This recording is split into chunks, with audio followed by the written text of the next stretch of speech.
Hey everyone, welcome back to another episode of Fringe Coverage. We have reached episode 20. This podcast profiles the story, swings, and stars of the LPGA Tour. Whether you're new to women's golf or a longtime fan, hopefully this podcast helps you develop your own rooting interests in women's professional golf. Tom, we did it. We hit the amazing threshold of 20 episodes. You're still here to tell the tale. We're coming off of the Tour Championship. Congratulations. Happy anniversary.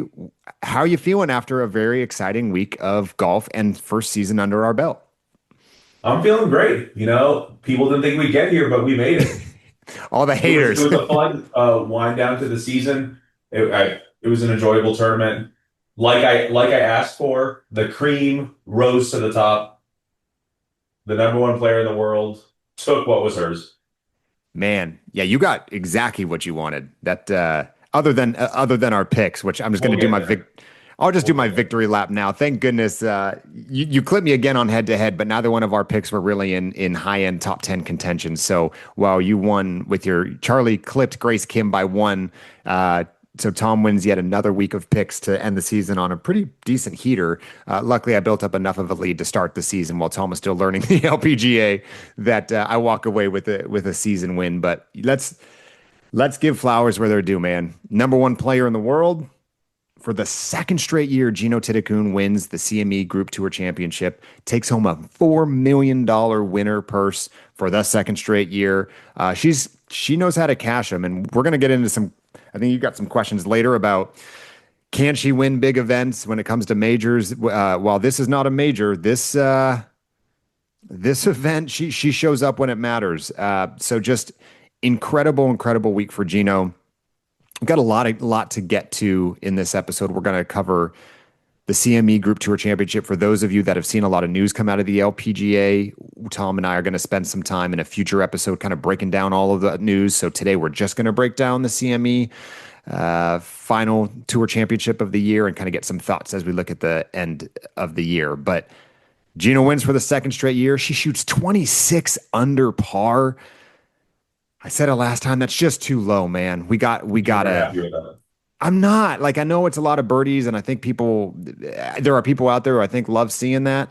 I think the course is playing too easy. I think they're kind of flattening the skill set of what some of these LPGA Tour players bring to the table, and they can all the fairways are super wide, and then they can just go pin hunting, and it just doesn't interest me. I want to see them kind of get beat down a little bit and see the iron players really shine. Now, if you're getting into the head of the LPGA brass, and you're trying to set up a course, thinking about what will bring more eyes to a tournament, wouldn't you agree that having somebody shoot 26 under after a weekend and having a course that's a little easier, probably better for them? They find it more fan-friendly to shoot better scores. Yeah, I do think I'm in the minority to answer your question of what it is that I get excited about compared to another fan. Look, we started this podcast for this exact reason, right? The LPGA doesn't have the depth of fans that I wish they did compared to other sports. So if you're just getting involved, yeah, I'm not sure you want to see a bunch of golfers just shooting bogey everywhere. I don't think that that's exciting. So I think, yeah, I think you're dead on there. I think when you have a 30-plus event season, there's a time and place for Birdie Fest, and there's a time and place to really test the mettle of the best players in the world, which I'm not even convinced this is the best players in the world. Shrinking this field might be of interest to me. I think 60 is too many. There's people who didn't win an event. There's people who have one or two top tens on this list. I don't think they deserve a chance at a $4 million purse. So you're saying that all the best players in the world are included in this? Correct. There are also other people included. Yeah, again, pick your number, but if the top 60 are making it, if they get a chance to win $4 million, I'm not sure, and we'll get into someone who really made a jump this week, but I'm not sure that the 50th ranked player in the world has any business getting an even shot.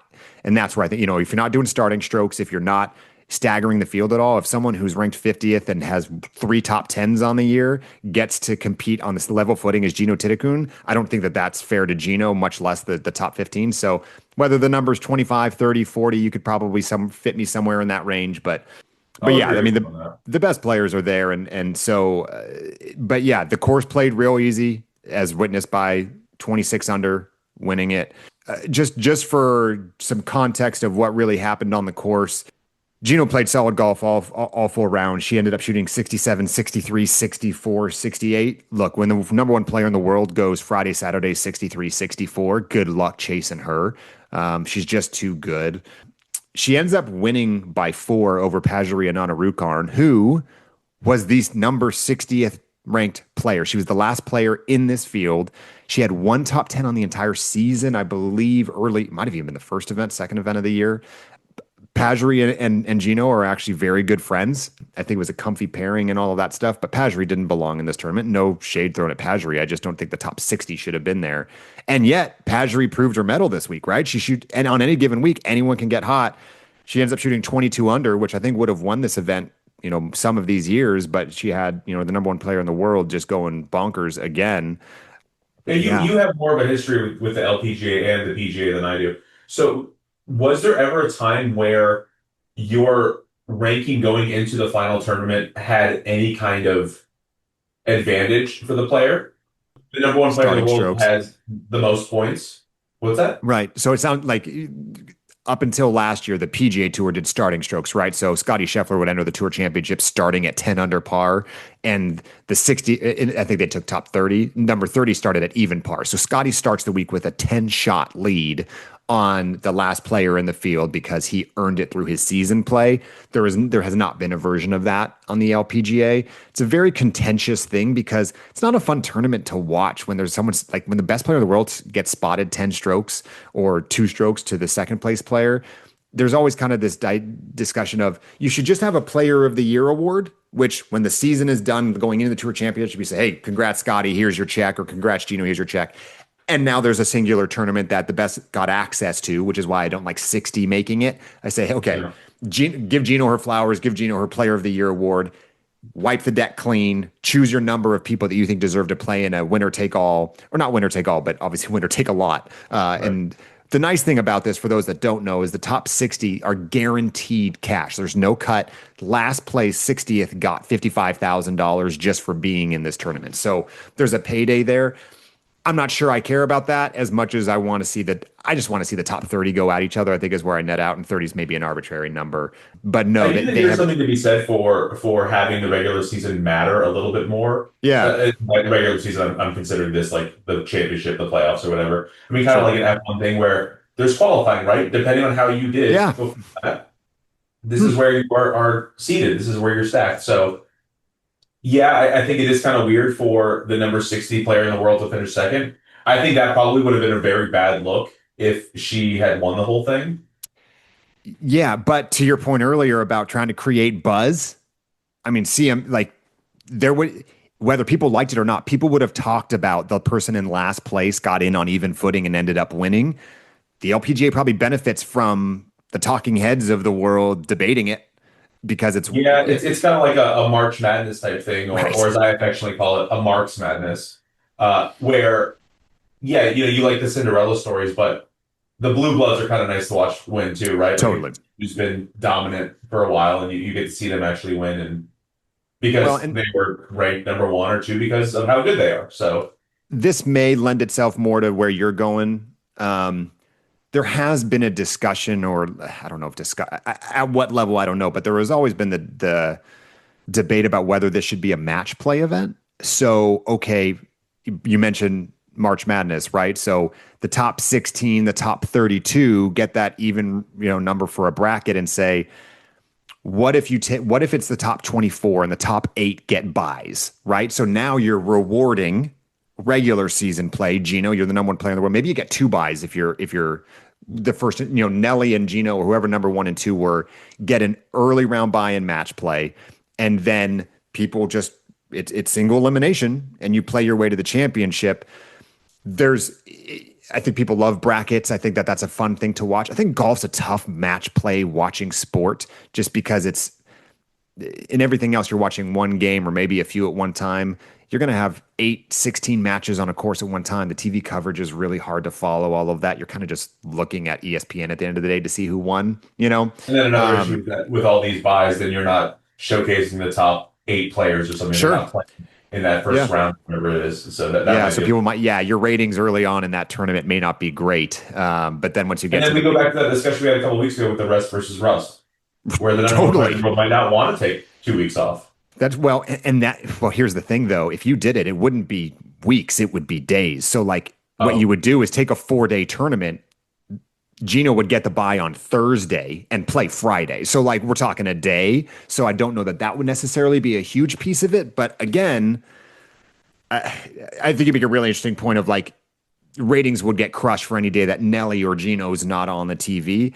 And we'll get to it in our next episode when we talk about what's coming with the broadcast enhancements. But there's just not enough resources on the course to show a lot of match play. And I'm not sure there's an appetite for it right now. So, anyways, I think that would reward, back to your point about regular season, I do think that would make the regular season matter more, as if you were getting buys and rewarded and kind of got to skip early rounds of whatever the tour championship is. Or there have also been hybrid suggestions of what if the top X make it straight to the tour championship and the other, what, again, pick your number, 16, 8 have to do a match play, making their way for a final spot to make a little bit like a play-in tournament. Like the big mhm. dogs have made it, and there's 4 up for grab spots that, again, there's ways to work around it. There's so much happening in terms of change with the LPGA right now. They probably have to pick their spots.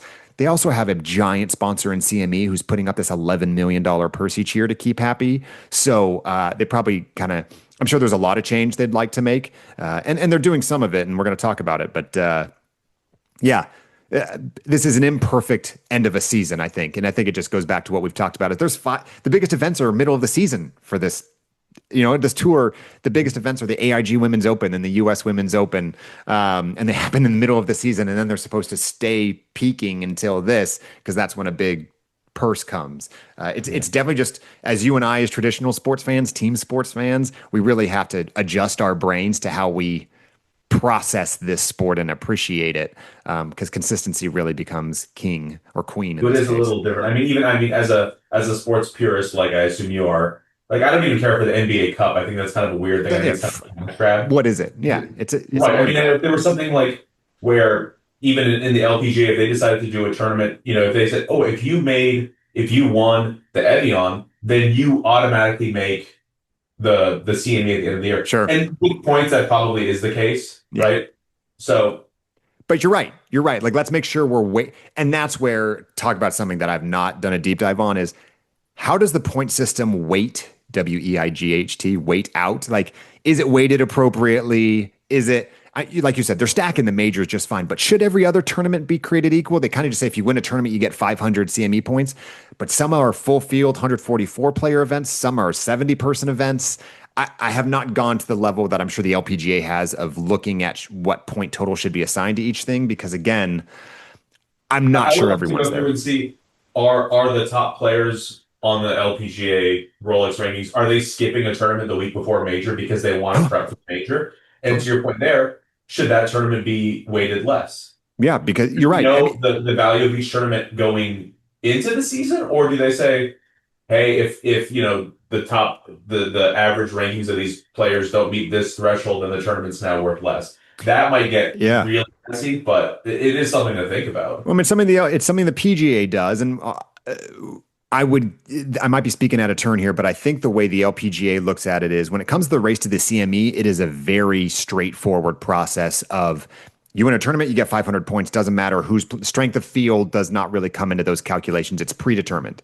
I think it does impact the Rolex rankings, the rolling 2 year, again, official golf rankings that roll across 2 years. I think they do take into account what was the strength of field of each of those tournaments you played in and performed in, but that is not the case for CME, because I think it just, honestly, it's probably lazy and easy, because it would be such a dynamic thing that would change week to week depending on last minute Charlie Hole pulls out of something or Nelly Korda doesn't play, and And I that don't would even know that how wouldn't the be fair. That wouldn't be fair to the players. I mean, they probably should know what they're doing going into this, because if they agree to play because they need a certain amount of points and they do the traveling, and then sure, you pull the rug out from under them and say it's actually worth half of what you thought. Thanks for yeah, coming. That would be yeah. very, very cool.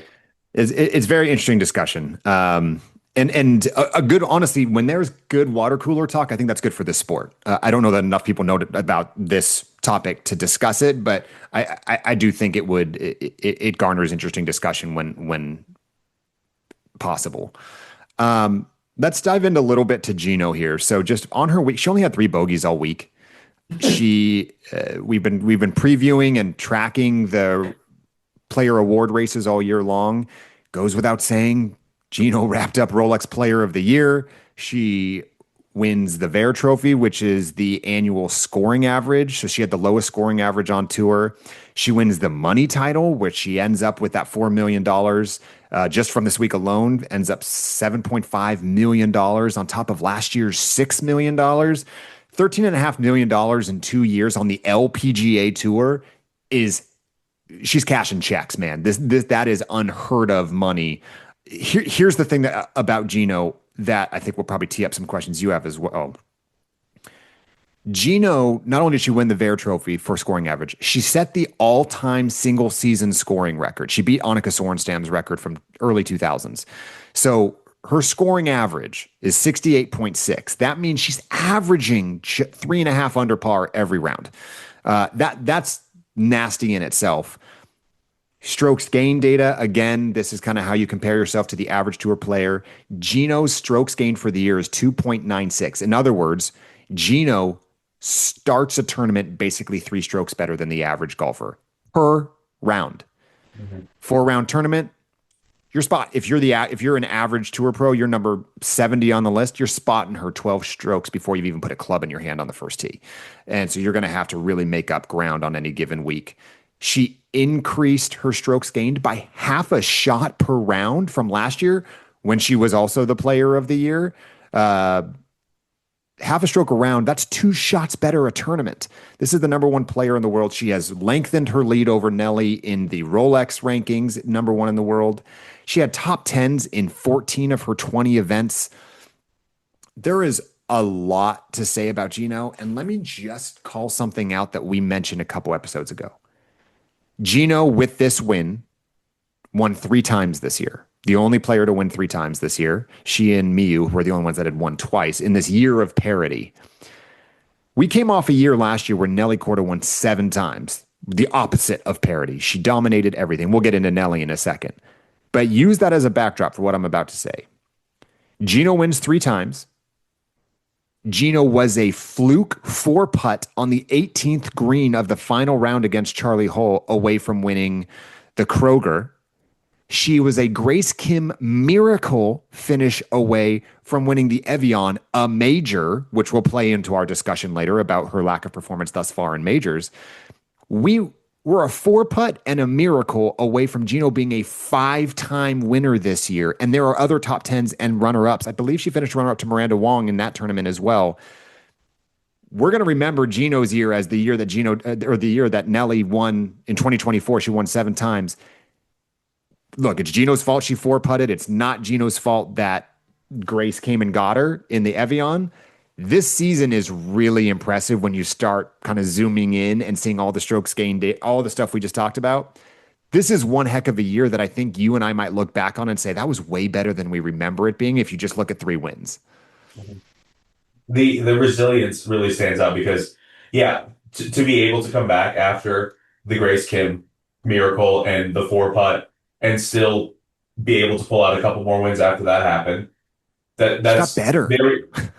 That's very impressive stuff. Now, I find it interesting that, I wasn't as involved in the LPGA last year. So we know that Jeeno won last year, even though Nelly had won the 7 times, right? It just, whoever wins the CME, that's the big thing.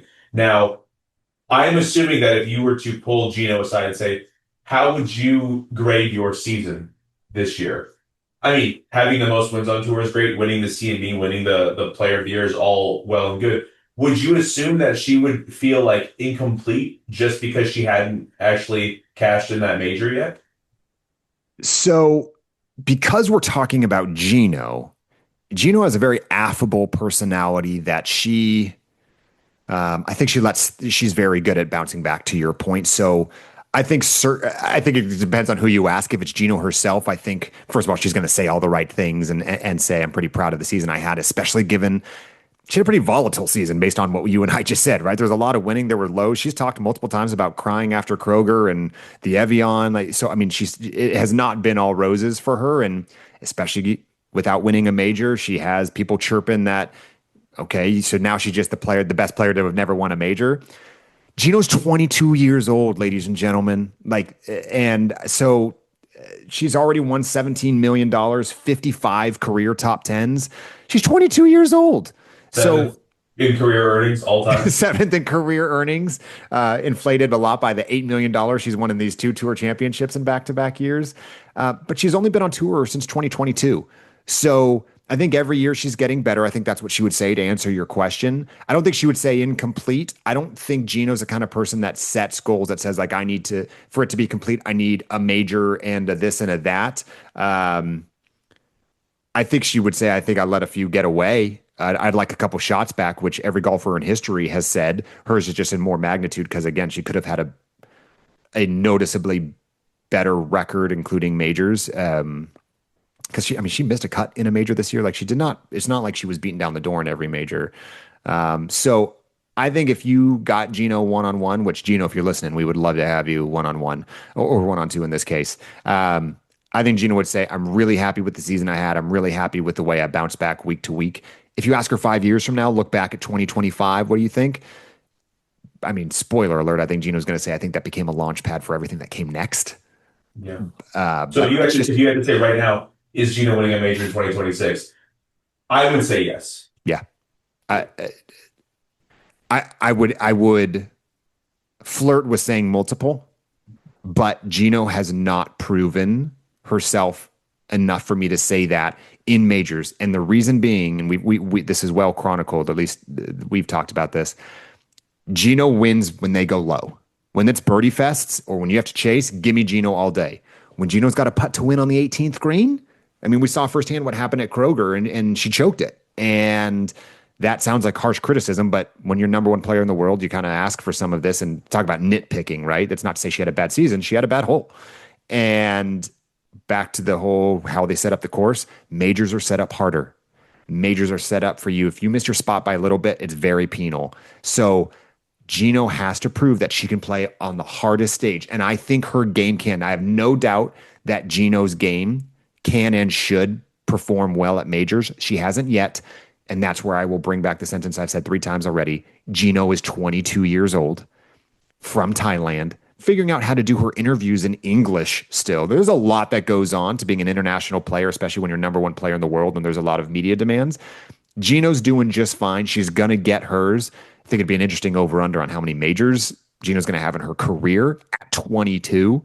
You know what? Let me put you on the spot right now, Tom. Set the over. Do you want me to set the over-under for Geno's majors, and you tell me if you want the over or the under, or do you want to set her career? For her career? Oh, brother. Okay, so the average LPGA golfer plays until what? I mean, that's a huge question, right? The women's game is very different. They, as you get into your later 20s, that's when a lot of the LPGA changes. Like the young bucks is when most players get theirs early. So, look, there's 5 majors a year. Jeeno, let's say, I mean, obviously she's at 0 right now. Give her however many years you want to, but if she's got 10 more years, she's got 50 majors to play in. I think the over-under on Jeeno right now would be somewhere around 3.5 or 4.5 is where I would set it. I'm going to go 3.5 just because, and I think that number can grow quickly if Jeeno actually gets off the schneid and wins one. But until she wins one, I think I'm going to err on the lower side of that over-under. I was going to say 5, so I'll take the over. Okay, so you're going over. Okay. Starting with 2026, she's going to get one. At least one. I don't think she's an enigma. I think she's just young and figuring out how to play lots of different types of golf. And figuring out a travel schedule. Some notables from this week. We mentioned Nelly earlier. Nelly did this. She had a really bad round 1. She shot like 70, 71, which you just can't do when everyone's throwing darts on this course. So she just put herself behind the 8 ball after round 1. Then went super low and shot like 63, I think maybe, in round 2 and got herself right back in position and played well. Again, she didn't she hasn't had that gangbusters final round. She shot, high 60s. Like she shot a good round, but she didn't do what she had to do to win it. So you asked the question about how Jeeno is going to look back at her season. Man, am I ready to let's just fire up this question now, Tom. The question in advance, and I'll give you some background before I ask you to answer. The question is going to be, how does Nelly look at this season? So, for those of you that have not been following, Nelly Korda just went in and just last year won 7 times. We just finished the 2025 season.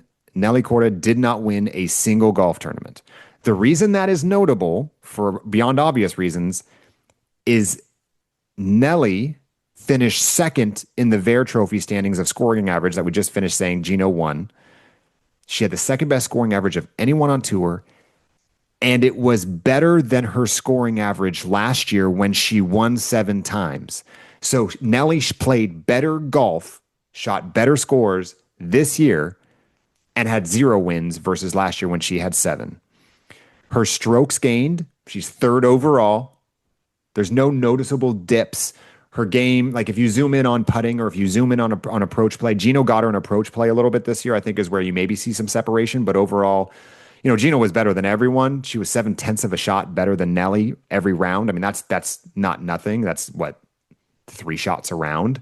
Tom, what are we supposed to make of Nelly's 2025? So Nelly competed in 20 tournaments this season. Okay. She made every cut. Jesus. She had 10 top tens and 8 top fives.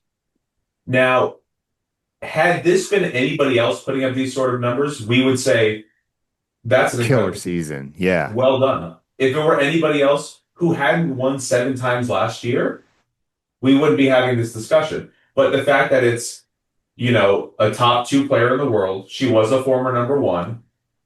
She is more or less the face of the LPGA. Yeah.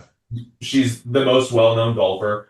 I think that she has a lot of extra pressure added to her. Now, to she was even fighting back an injury, right? Like she got out of the crown because she got injured. So to be able to put up these kind of numbers and to be able to have a better scoring average than you did last year when you won 7 probably says more about everybody else and not necessarily her. Golf is such an individual sport. It's so, I find it to be so interesting because she can't control what the other people do, right? All the other players ended up just having decent rounds at the same time she was. And it just I think it's kind of an anomaly. I'm guessing that if she were to stand back and look at her numbers or over or underlying numbers, that she would be very happy with this. With the results of 2025. If she can remain healthy and do this again next year, I think it'll be a hell of a horse race between her and Jeeno. I think that'd be incredibly fun to watch. And that's probably what the LPGA needs the most. Yeah. That's so well said. I mean, you look at her, how many events you say? 20? 20 events? She finished second twice, including the US Women's Open. The other one was the first tournament of the year. And look, it's hard to say what you want about stats. Like, it's hard to look at the fact that she has a better scoring average this year compared to last year. Like, she's not playing bad golf. You can get into, well, you want to know the LPGA breaks down everyone's scoring averages by round. Do you want to know what her worst scoring round is? 4. It's the last round, and it's not by a small margin either. So, to your point about all the top 10s, Nelly's floor is so high that she's a guaranteed top 25 almost. And if she plays her B game, she's a top 10. We didn't see closing Nelly. I'd be curious how often Nelly, asked a different way, I'd be curious how Nelly would answer the question, how many tournaments did you have your A game this year? Like her own analysis. Because she's going to say, I play good golf. Like, golf's a weird sport. I won 7 tournaments last year playing worse on statistically. But got some breaks. Remember, when you win, that also means some other people didn't do their job as well. Someone missed a putt, whatever. There's so many weird things. But 7 times versus 0 is just too glaring of a margin to not double click on and say, what is this? And I'm sure some people who really dive into the stats can find some real differences in Nelly's game within whether it's short game, long game. I mean, Nelly's still one of the longest drivers on tour. I think the thing you just said is my biggest takeaway is I am already so fired up for 2026 to see what the heck happens with Jeeno and Nelly. Because Jeeno has separated. And I don't just mean anecdotally. Her lead in the Rolex rankings is significant. As remember, when you joined this, when we started this podcast, Tom, Jeeno had just taken over the number one ranking. She had just taken it over from Nelly. And now she has a massive lead. Like Jeeno, for as good as Nelly's floor has been, Jeeno's floor is higher. And yet I trust Nelly more in a major right now than I do Jeeno. And look, Nelly's already won two, so that's not that aggressive of a statement. But man, do I want to see those two get paired up early and get some show. It's kind of like the days of everyone wanted to see Tiger and Phil in every, it's rare that you actually play well enough in the same tournament to get in the same pairing in any given round, especially on a Sunday. But man, how great would it be to start next year and just see those two pick up where they left off and Nelly do something different to perform better on Sundays? Sign me up, man. With a fully healthy Nelly, that would be ideal. And well, remember, Jeeno was, I don't know if you know that, Jeeno was hurt going into this week. Jeeno hurt her wrist and didn't know if she was going to be able to go on Thursday. And she ends up winning the Tour Championship. So at the end of a 30-plus event season, in this case, they're all playing 20, everyone's banged up a little bit. I know it's not football and people are going to scoff at injuries. There's real injuries that happen. And if your wrist is hurting in golf, good luck. Just look at someone like Lilia Vu, who has battled back problems and is 2 years removed from winning a major. And now she is completely nowhere to be seen in rankings. Injuries matter a ton. And just ask Rose Zhang, right? So a couple other notables outside of Nelly and Jeeno, because I think you and I could talk about those two this entire episode. Really nice end of season for Nasa Hataoka. You and I weren't even talking about her a month ago, and she finished that Asian swing so well, played really well through the last 4 events of the year. Austin Kim, first time playing in the CME Tour Championship, finishes T7 as a really nice final round there. Nice shout out there. Brooke Matthews, you'll remember, Brooke was the one that snuck her way into the CME after the hole-in-one and won the Lambo last week. Did not play well this week. Looked like someone who had just snuck in. Honestly, was probably a little gassed out after all the media attention she got and what she had to deal with after sneaking into the CME, hitting the hole-in-one, winning the Lambo, chipping in for Eagle 2 holes later. I think she had a lot coming at her, and I think maybe showed that she might have emptied the tank. And then just a jarring number. I just scrolled down the leaderboard just to see if anybody kind of played their way out of contention or if there was any great numbers. Jen Kupcho shot 83 on Sunday. Jen Kupcho just won the Aon Risk Reward Challenge $1 million, which is something we'll get into in a future date of kind of a season-long contest for some difficult holes across the tour. But Jen was playing really good golf and was flirting with a win last week and shoots 80. You don't see 80s very often in professional golf. And she just self-imploded. Not when people are shooting 60s, like low 60s. Totally. Like she literally lost 20 shots to some people in the field in one day. So, we talked about it. I do think long-term they will look at the Tour Championship and the format of it. I don't think we're a year away from those changes. I think we're longer just because they have other changes they have to handle. And who knows how long the contracts run with these existing sponsors. But this is what we have, and everyone knows going in that there's an $11 million purse and $4 million to the winner. And Jeeno for 2 straight years says, that's mine, and has done it in really convincing fashion. I think she won last year at 22 under, maybe. She's a combined 48 under par, the 8 rounds she's played here. That's just big girl golf. Good luck. Good luck keeping up with that if the number one player in the world is going to keep putting her foot on the gas like that. So with an end of a season, we also have the end of our season-long picks race, which we mentioned at the outset. I got out to a really big early lead this season. I think I was taking advantage of you still learning the sport and the players in the tournament, each tournament. As the year went on, you started, especially the second half of the year, you turned on the jets. You ended winning, I think, head-to-head picks at least 4 out of 5 weeks and closed the gap. We mentioned I had picked Grace Kim this week. You had picked Charlie. Charlie clipped Grace by a shot, so you get one additional point for winning head to head. Unfortunately, neither of our picks were up in the top 10, earning additional points. So I win the season long picks race, and you end on a heater. We also had another game of drafting five players and how they finished in the CME. And I won't go through all 10 players, but this came down literally to the wire. And one of us had Jeeno, one of us had Nelly, and the way they finished ended up ultimately contributing to the overall result. But Tom, I ended up clipping you by two shots. And Hmm. again, we were combining all their scores. So we each had five players. I believe my players were a combined 58 under par, and yours were a combined 56 under par. So again, cream rising to the top. I believe you had four of the top five in your team, so that served you well. Unfortunately, the one player that was not in the top five, again, you literally had all My the best wild card. players. Your wild card, which I believe I was on record as saying that was a really good pick, and she's a big game hunter. Angel Yin. Uh, Angel did not play well. She actually finished the tournament over par. Again, Gino was 26 under par. Mhm. All you needed was a one under par out of four rounds, and you would have taken this. But Angel served as an anchor to your team, even though you had Gino on it. Uh, I don't know how we didn't say like, oh, but if you win, if you pick the winning player, you get an extra 5 points or something like that. But that's on me. That's for next year. I'll make sure you'll that make we sure you talk about find that. all the outs you can to try to win a game. So I lost both competitions we had this year. Yeah, but you know what? You did win the head-to-head pick between Grace and Charlie. So you know what? All you got to do is pick my favorite player, and you're fine. Yeah, it's pretty much yeah. I was eliminated from the playoffs, but I won my last two games, Yeah, and there you go. Like your fan base is really excited for next year. You want exactly to see if something you to get a look couple forward to. draft picks. We're gonna regroup. We're gonna retool our front office. Be ready for next season.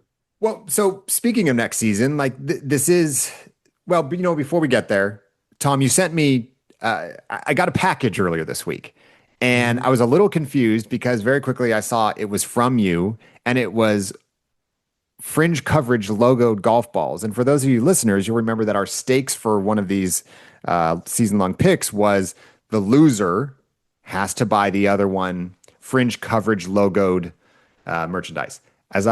The timeline's a little weird here, Tom. I got this package on Tuesday. The CME Championship hadn't even happened yet. So you were still in the running to win it. And yet I received a gift from you with fringe coverage logoed golf balls. You want to explain yourself here? So as discussed, the only way there's one outcome where I could have won the season long tournament. That's if Charlie finishes as number one, she wins the CME, and your pick Was outside does the top not 10. finish Yep. in the top 10, Yep. which obviously did not happen. So I figured I'd get ahead of it. I would at least order these golf balls. And then they were supposed to be delivered on December 2nd. And my goodness, no free ads, but I mean, this website that I used, they knocked out this order in 3 days. It's unbelievable. So, Honestly, as when I I got texted it, you, I half of those golf thought, balls are for me because I didn't want to spend shipping half to you and shipping half to me. So I will be taking those whenever I see you. When I have to pay for your round of golf next time we play because you also beat me in the CME head to head. right, and those were the other stakes we didn't get to say on air last time. Tom and I agreed off air that the loser of those other head-to-head picks was going to pay for the other one's round of golf. So I thought maybe you were sending me a birthday present because my birthday's in early December. So I thought, oh, maybe Tom was just sending something cute. And then I was like, but wait a minute, we have this weird. It just, Wait a Tom, minute, Tom's birthday was 2 weeks ago and I didn't send him anything. you know what's funny? That never crossed my mind. I bet. Um, I just feel like, let me run this back to the Peter Campbell interview for a second. We asked Peter, hey, when you're booking flights and you're a player, you don't know if you're going to make the cut. Do you book it for Sunday and assume you're going to make the cut and then deal with it later if you don't? Or do you book it for Friday with kind of a defeatist mentality and set a low That's bar the for loser yourself and say, hey, if we mentality. make it, I'll push it. You assumed you were missing the cut, man, and you're never going to win with that attitude. So I need you to work on your mental game this offseason, okay? You are 100% right on that. That was the loser mentality from the jump. Le That will not be who, happening the next season. her. Mhm. Okay, so I appreciate the golf balls. I will make sure you get your case. They look great. Can't wait to play golf with you when you pay for me with those golf balls. We're Just gonna so have to you're mark aware our about golf your balls Ace though. Ventura reference that you just made. Yeah, Gina was -10 when that movie came out. her age. Yeah, Great, that's how great. old So, you are. so her parents were probably teenagers. Great. Yeah, exactly. That's great. Thank you for that, Tom. We talked about next season. Before we do put a wrap on this, Tom, you have a few months under your belt now of religiously following the LPGA. It's the week of Thanksgiving. Just curious, what takeaways do you have from the season? What are you thankful for? Just kind of walk me through what your 2025 LPGA viewing experience was. I I am thankful for the parity. I'm thankful that I was able to jump into the LPGA this season and learn about so many players. Sure. You know, like if you were to jump into the NFL in the middle of a season, you say, okay, well, I know about Patrick Mahomes or I know about Josh Allen. There are certain people that are spotlighted and make the headlines because they bring in clicks and people are interested in them. But to have so many different winners in one season, it really helped bring some of these players to the forefront, and I think it will eventually be better for the fan base. Yeah, you did really, as someone who's really your job on this podcast was to learn about the LPGA this year. You couldn't have picked a better year in terms of getting to understand the landscape and the players, right? Quite literally, the actors, the players. Because if you came in last year, you're going to say, "Hey, I learned a lot about Nelly," right? Mhm. But instead, you came in a record-setting year with individual winners, so you've got a lot of new storylines you otherwise probably would have had to. You could have found them, but you would have had to done a lot of work. And again, we don't want being a fan of the LPGA to be work. So I think we talked about this in a previous episode. I love the parity we had if it was a one-time thing because it's going to allow a lot of fans that we're following this year to learn some storylines. But next year, I want to see the cream rise and say, all right, we've learned a lot of storylines. Who of those are going to take the next step? Is Miyu Yamashita going to follow up her rookie season and go bananas and go take down another major, two majors in 2 years and start saying to people, hey, I'm here. I don't want to see 30 unique winners next year. Just put me on record now. I want to see someone win 3, 4 times. I want to see multiple people win more than 3 times. Give me What something else? you're thankful for in the LPGA. I think this sounds like a really weird cop out answer, but I'm thankful for the LPGA. And before that just sounds like some wishy washy, hey, this guy podcast about it. The reason I say it is it's given me a real hobby. Um, Look, I'm 40 years old. I've watched sports my whole life. I've got 2 young daughters at home. Got a full-time job. Uh, busy dance card, right? You're doing all the things to balance. And most of my nights historically have been once my girls go down, my wife and I have dinner. We watch a Netflix show. My wife goes and reads for a bit, and I end up tooling around on my phone for a little bit, and aimlessly, mindlessly watching YouTube or whatever it is. Sometimes reading and I've never really thought that I needed a hobby. That never felt empty to me, but I have greatly enjoyed my evenings ever since we started this podcast because this has been a really entertaining year to start learning storylines. And spoiler alert for those of you that didn't realize this, we do set agendas for this, and Tom and I go back and forth on it. And I love doing that work, and I've really enjoyed having a new thing infused in my life. I've always just been someone that kind of just goes with the flow, and I kind of did this for me, and I've really enjoyed it. And I'm so glad that this many months in, I'm more excited about it than I was when I started, which was certainly not a guarantee. So I'm thankful that the LPGA gave me a product and a topic to be excited about because I can't wait for texting you afterwards saying, what do we want to talk about next? I've really enjoyed that. So one of the other things I texted you was I said, also get me a non-LPGA thing that you're thankful for.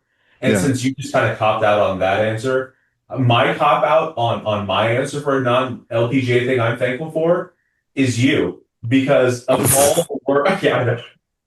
I didn't think you would like that one too much, but I mean, again, I think it's pretty well known that you are the driving force of this, right? Like the the agendas that you create are bonkers. Like this should be something that you get paid for, right? Like this is a really impressive thing that you do. And thank you for bringing me along with you because this, like you said, I didn't really have much of a following of the LPGA, but now I really truly do look forward to this. I think it's a lot of fun. Hell, I was watching the LPGA instead of Sunday NFL Right. Red Zone yesterday, which is Hell yeah. not usually like me. And I my love that. son comes in and says, "Hey, is the Lions game on?" I said, yeah, yeah, yeah. I think it's delayed a little bit. I'll come back later." Uh, but yeah, I'm having a great time doing this, and this is all thanks to you, Mark. So I am thankful for you. Wow. Well, I don't know how to bounce back for two You're guys that spend blushing. most of. I am blushing. For two guys that spend their time just kind of giving each other crap. That's outside the comfort zone of how to respond without saying anything. My default is to try to say something funny right here, and it's certainly not coming to me. So I appreciate the nice words, and truly, those agendas are bonkers because I'm enjoying it so much. Like, there's no way there would be that much detail if I wasn't enjoying this. So, but you did ask kind of There's like a bullet non-LPGA point, and then there's a sub bullet point, and sometimes even like a sub bullet sub. point. Yeah, yeah, Ooh. man. We got to dive in. I want you to know where we're going. But you did ask about non-LPGA golf things I'm thankful for. I mean, talk about a cop-out answer. Like, golf is a sport. Man, is it nice to not. I'm not athletic at this stage of my life. Like, I was a whatever athlete when I was young, but I'm 40 years old. I don't do any exercise. Like, I'm not proud of anything I just said, but it's true. I like that golf can always be there. I like that you can call me like, hey man, I'm gonna go play 18 in a couple weeks. Do you want to come? Whether it's a yes or a no, the fact that I could just take my dusty clubs off the rack and go meet you and knock it around and probably not care about my score a whole lot and know that I'm gonna have fun doing it. Not too many sports you can do that with, just athletically speaking. It's not that demanding of a sport. It's demanding if you're trying to do something crazy, but whether you're walking or riding, I just think it's such an accessible sport from an athleticism perspective. Money's a different story, time's a different story. But this sport has taught me a lot. It's provided a lot for me just in terms of life happiness. So I'm glad I have it. Um, but if you want like a real specific, like give me something give me something in golf that you're really thankful for. I was thinking about this. Like, I love a good ball marker. And I know that sounds like the dumbest thing ever. For those of you listening right now, I wish you could see Tom's face now. I was thinking about gear. I was just thinking about the things that I like about golf. Like, I don't hit my driver well, so I'm not going to say I love my driver. I was just thinking like I think that might become a little bit more of a thing, Tom. I was actually thinking about getting you a fringe coverage ball marker because our circular logo would look real good on that. But I think ball markers are cool, and I think they can get real boring just in course logos or things like that. I'm starting to look at outside the box companies that do some fun ball markers. So there's a really random one for you. I'm thankful for fun ball mark. I like reaching into my pocket, probably from my 50 feet away from the hole, and marking my ball as if it's going to make a difference. I did not see that one coming. First, I That's thought right. you were going to say you Good. were thanking for me, but hey, good Nope. on you, right? Different Nope. strokes. Uh, I I do love a good ball marker. I agree. What my go-to ball marker, I have one of those little magnet clips for my hat, and it's just Oh, an SD. It's a Padres one. But okay. I do collect a lot of ball markers. My desk is full of poker chips and ball markers in my office, and I'll go to a new course and I'll buy one and do nothing with it except just put it on my desk. So Because you I'm got not. all the other, yeah. What's I'm your the same go-to ball way. marker? Well, I had the amazing privilege to go to the Masters 6 years ago, and while I was there, I got an Augusta ball marker or a Masters ball marker. So that's my go-to. I'm always nervous about like leaving it in my pocket or something stupid. Like I have washed a load of laundry that still had a T in the shorts pocket that then ripped the said shorts pocket. Not the best, most well-made shorts, but that's another story. So I always get a little bit hesitant about some of those smaller things. I've thought I've lost my ring on the golf course before. I'm a mess out there of what pockets do I use? You Where can did I use that put as a it? ball marker, I guess. Your ring? I Yeah. mean, it's not exactly flat. But yeah, golf's awesome. My wife knows I think about it way too much, but I'm not playing it a lot. It's more just, I think golf's a fascinating thing for all the reasons we've talked about over the last 20 episodes. So again, next episode, we're going to cover all the changes that have been announced this week during the CME Tour Championship, just as a preview. Big changes to broadcast and enhancements there. Changes to the schedule, which Tom and I not only deep dived on a few episodes ago as if they listened and then solved our issues right away. They did not solve all of them, but they took a swing. And we're going to deep dive the new schedule compared to the old one and kind of give you guys all, hey, what does this actually mean? So stay tuned for that one. But Tom, happy Thanksgiving. I hope you have fun with your family this week. No golf watching this week. I'll be watching some college football rivalry week, drinking some good wine. You got any favorite are you watching a Lions game on Thanksgiving? Is that your tradition? every year. And unfortunately, or fortunately, now my Thanksgivings have become much more tense because I expect the Lions to win. Oh Like 5 years no. ago, whenever it's just like, yeah, whatever, the Lions are going to lose, we'll get a better draft pick. But now, the Dan Campbell era, the go for it on fourth down, the Jameer Gibbs era, St. Brown era. Yeah, I expect the Lions to win. So if the Lions end up losing and I have to go to a family dinner of no joke about 75 people, I'm gonna be pretty Yo. upset. Yeah. Whoa. Last Well, year I hosted it. I don't know if the Lions won because the Bears made a big boneheaded play. And had the Lions lost while I was hosting Thanksgiving, I probably would have been a few bottles in. I This all ties back to expectations, right? This ties well, back to Nelly expecting her to win because she did so well. And you just gotta look at you. Look at you wrapping things up with a bow. Like, I mean, yeah. we can't end it. You know what? Just continue momentum. Why don't you tell the people where they can contact us if they've got ideas and play us out, big boy. If you have suggestions for players or topics to discuss on this podcast, send an email to fringecoverage@gmail.com. You can follow us on Instagram at Fringe Coverage Pod. And whether you're approaching from the fairway or the rough, we got you covered inside the fringe. Happy holidays, everybody.